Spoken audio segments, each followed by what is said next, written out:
I have to say, I really don't describe my teaching style because I've never been certain that I have one. I sort of assume that education is a conversation between the instructor, the students, and whatever it is you're studying. And of course, because I teach English, writing, literature, we're really in conversation with all the people who have ever written anything. And so if I have a style, it's trying to figure out what's the best way to help students join that conversation. I tell lots of stories. Certainly if you're teaching literature, that's all about stories. And I think you have to capture people's imagination.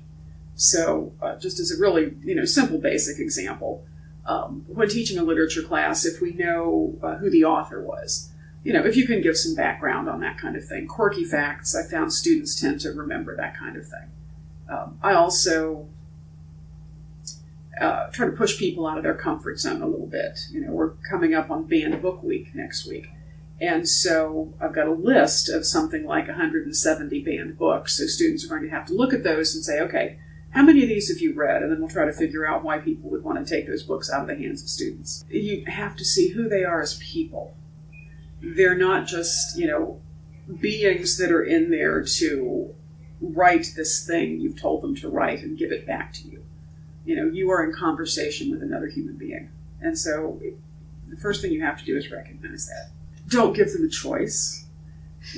Everybody has to do something. They're part of this conversation. So whether it's something that introverts can do, because I've discovered I really like online discussions, that can bring out work from students who are terrified to say anything in class.